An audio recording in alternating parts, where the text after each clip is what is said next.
Hello students, this is your mentor, teacher and friend here. आज मैं आप लोगों के लिए कुछ कॉमन इरर्स के क्वेश्चंस को लेकर के आई हूँ, जो कि नाउन पे बेस्ड इरर हैं। हमको एग्जामिनेशंस में इनको फाइंड आउट करना होता है, यही आता है हमारे एग्जामिनेशंस में। बाकी एवरीडे कन्वर्सेशन में, स्पीकिंग में ये देखने में लगते हैं कि बिल्कुल करेक्ट है। ओके, तो आइए without wasting our time start करते हैं। I had no rupees.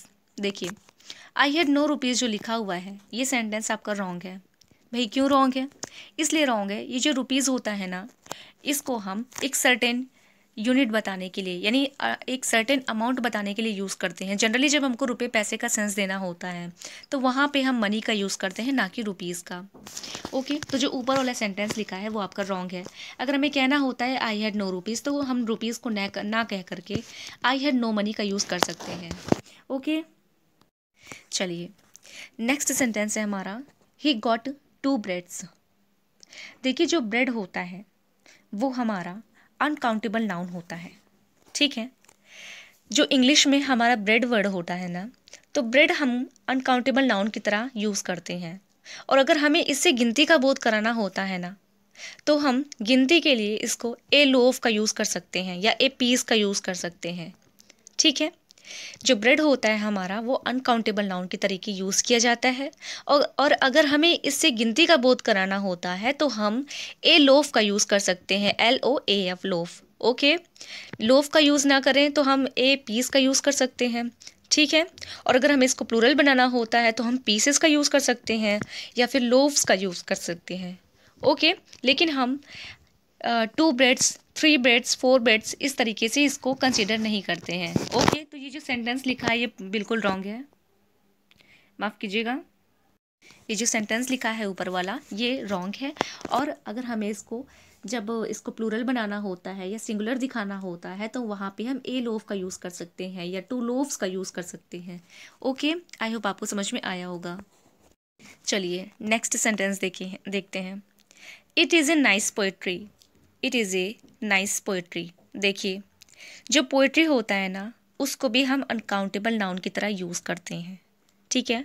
जो पोएट्री वर्ड होता है उसको हम अनकाउंटेबल नाउन की तरह यूज़ करते हैं, ठीक। जब हमें बताना होता है कि एक कविता, ठीक है, जब हमको एक कविता बताना होता है तो हम पोएट्री ना कह करके ए नाइस पोएम, यानी कि हम पोएम का यूज़ कर सकते हैं पोएट्री के स्थान पर, ठीक है। तो अब से हम याद रखेंगे कि जब हमको पोइट्री का यूज़ करना होता है तो वो अनकाउंटेबल नाउन की तरह यूज़ किया जाता है। लेकिन अगर हमको एक कविता, 2 कविता, समथिंग कुछ कहना होता है तो वहाँ पे हम पोएम का यूज़ करते हैं, ना कि पोइट्री का, ठीक है, क्योंकि पोइट्री हमारा अनकाउंटेबल नाउन है। ओके, चलिए आते हैं हमारे फोर्थ सेंटेंस पे। फोर्थ सेंटेंस लिखा हुआ है, good night sir, have a seat. देखिए, पहली बात तो ये गुड नाइट से पता चल रहा है, ये गुड नाइट से पता चल रहा है। और गुड नाइट के बाद सर को बोल रहा है हैव ए सीट, वो सीट भी ऑफर कर रहा है सर को। इट मीन कि वो सर से विदा नहीं ले रहा है, सर से मिलने गया है, यानी कि वो शुरुआती मुलाकात है। तो शुरुआती मुलाकात के लिए शाम में मिलने पर किसी से भी हम गुड इवनिंग कहते हैं, ओके, ना कि गुड नाइट। गुड नाइट हम विदा लेने के लिए यूज़ करते हैं, ठीक है। जैसे कि, तो उसी अकॉर्डिंग ये जो सेंटेंस लिखा है, good night sir, have a seat, हम इस तरह से यूज़ ना करके हम नाइट नहीं यूज़ करेंगे, हम बोलेंगे good evening. Okay, good evening sir, have a seat, इस तरीके से हम बोल सकते हैं। तो आपसे याद रखेंगे, गुड नाइट का यूज़ हम जब विदा लेते हैं ना तब यूज़ करते हैं। और रात भी हुई अगर होती है तो भी हम किसी से मिलते हैं तो गुड इवनिंग का ही यूज़ करते हैं। गुड नाइट करके संबोधित करना मिलने पर वो बिल्कुल गलत माना जाता है। ओके, आई होप आपको समझ में आया होगा। चलिए देखते हैं, नेक्स्ट सेंटेंस है हमारा, there is no place for us in the car. There is no place for us in the car, sorry माफ़ कीजिएगा। तो देयर इज़ नो प्लेस, देखिए प्लेस का मतलब क्या होता है? प्लेस का मतलब होता है स्थान या जगह, ठीक है। तो देखने में ये सेंटेंस बिल्कुल करेक्ट लग रहा है। आई थिंक ऐसे बहुत सारे लोग इनको बोलते भी होंगे, बहुत लोगों क्या हम सभी बोल ही देते हैं जब तक जानकारी हमको नहीं रहती है, तो हम इसका यूज़ करते ही हैं। बाकी ये जो सेंटेंस होता है ना, जो प्लेस बताने के लिए, प्लेस का अर्थ जो होता है वो होता है जगह, ठीक है। जगह क्या? स्थान, स्थान, जैसे कोई पार्टिकुलर प्लेस होता है वो, ठीक। तो अगर हमको बताना होता है कि कार में जगह नहीं है हमारे लिए, तो हम वो प्लेस ना कह करके हम वहाँ पे रूम का यूज़ कर सकते हैं। There is no room for us in the car.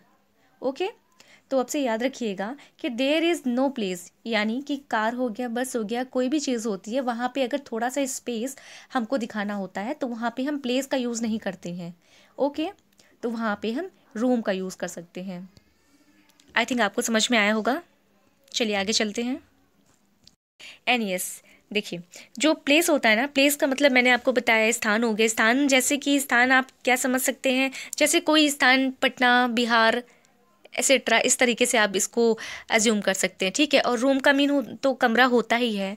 ठीक है, रूम तो हम लोग अभी इसके पहले जान रहे होंगे कि रूम का मीन तो कमरा ही होता है, लेकिन कमरा के साथ साथ में ना ये जगह का भी काम करता है। ठीक है, स्पेस भी बताता है रूम। ओके, चलिए आई थिंक समझ में आया होगा। नेक्स्ट क्वेश्चन पे चलते हैं।